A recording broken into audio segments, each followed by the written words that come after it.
আজ কথা বলবো মরণ নেশা গুটকা বা পান মশলাকে নিয়ে। গুটকা ভারতবর্ষে প্রায় 4,23,095 কোটি টাকার ব্যবসা ফেঁদে বসেছে। হ্যাঁ, ঠিকই শুনেছেন। আর হয়তো আগামী কয়েক বছরের মধ্যেই 6 থেকে 8 কোটি টাকায় বছরে গুটকা ব্যবসায় পৌঁছে যাবে। এখন ভাবছেন যে এত তাড়াতাড়ি এই ইন্ডাস্ট্রি কিভাবে বেড়ে চলেছে? ভাবছেন তো, কেনই বা বাড়বে না, যেখানে বড় বড় সেলিব্রিটিরা সবাই প্রমোশন করছেন। ভারতে গুটকা এবং পান মশলার ব্যবসা গত কয়েক দশকে উল্লেখযোগ্যভাবে বৃদ্ধি পেয়েছে। এই পণ্যের জনপ্রিয়তা বিশেষ করে উত্তর ভারতে বেশি। গুটকা এবং পান মশলা কোম্পানিগুলো ভারতে আগমন প্রধানত 1980-র দশকে শুরু হয়েছিল। প্রথমে এই পণ্যগুলি প্রধানত স্থায়ী এবং ছোট আকারের কোম্পানিগুলির দ্বারা উৎপাদিত হতো, কিন্তু পরবর্তী সময়ে বড় বড় কোম্পানিগুলি এই ক্ষেত্রে প্রবেশ করে এবং এই পণ্যগুলি ব্যাপকভাবে প্রচার করে এবং বিক্রি করতে শুরু করে। কোম্পানিগুলির বিজ্ঞাপনের মাধ্যমে জনপ্রিয়তাকে আরও বাড়িয়ে তোলে। 20 শতাব্দীতে ঐতিহ্যবাহী পান চেবানোর প্রথা থেকে পান মশলার উৎপত্তি ঘটে, যেখানে সুপারি, চুন এবং সাথে বিভিন্ন সুগন্ধি ও মিষ্টি উপাদান যোগ করা হয়। এটি ভারতের বৃহত্তর ব্যবসায়িক এবং শিল্পায়নের একটি অংশ হিসেবে দেখা যায়।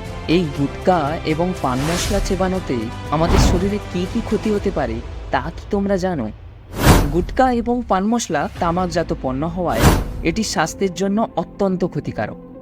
এই পণ্যগুলি অতিরিক্ত সেবনে মুখে ক্যান্সার, ফুসফুসে ক্যান্সার, হৃদরোগ এবং অন্যান্য গুরুতর স্বাস্থ্যের সমস্যার কারণ হতে পারে। বিশেষত তরুণদের মধ্যে এই পণ্যের প্রতি আসক্তি একটি বড় সমস্যা হয়ে দাঁড়িয়েছে, যা তাদের শারীরিক ও মানসিক স্বাস্থ্যের জন্য ক্ষতিকর। এই পান মশলার অন্যতম প্রধান উপাদানটি হল সুপারি, যা মুখ, গলা এবং ফুসফুসে ক্যান্সার হতে পারে। নিয়মিত পান মশলার ব্যবহারে মুখের ভেতরে ঘা, দাঁতের ক্ষয় এবং মাড়ির রোগের সৃষ্টি হতে পারে। পান মশলা নেশা সৃষ্টিকারী হতে পারে, যা এটি ব্যবহারকারীদের নিয়মিত ব্যবহারের আসক্ত করে তোলে, যা তাদের অর্থনৈতিক অবস্থাকে খারাপ করতে পারে। তুমি যদি প্রতিদিন 5 টাকার গুটকা বা পান মশলা কিনে সারাটা জীবন খেতে থাকলে, একটা সময় যখন তোমার ক্যান্সারের মতন ভয়ানক রোগ ধরা পড়বে, তখন তোমার জমানো টাকা পয়সা, এমনকি জমি বাড়ি সব কিছু বিক্রি করে তোমার পরিবারকে পথে বসতে হয়।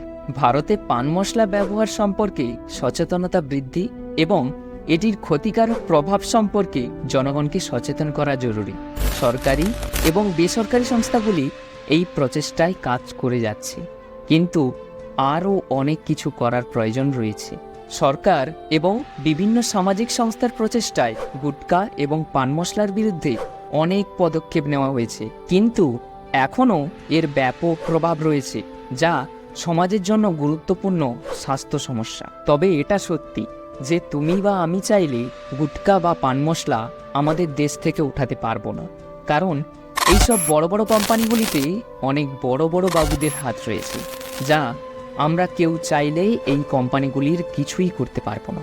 কিন্তু আমরা আমাদের পাশের মানুষকে সচেতন করতে পারি। তাই এই ভিডিওটিকে আমরা সবাই আমাদের নিজের আপন মানুষকে শেয়ার করব এবং তাদের জানাবো এই গুটকা এবং পান মশলা খাওয়াতে কোনো লাভ হচ্ছে না, আমাদের পরিবারের এবং নিজেদের স্বাস্থ্যের ক্ষতি হচ্ছে। তাই সমাজের স্বাস্থ্যের স্বার্থে আমরা সবাইকে এই ভিডিওটি শেয়ার করব এবং প্রত্যেককে অনুরোধ করব যে কোনো প্রকার তামাকজাত সেবন থেকে সবাই দূরে থাকুন।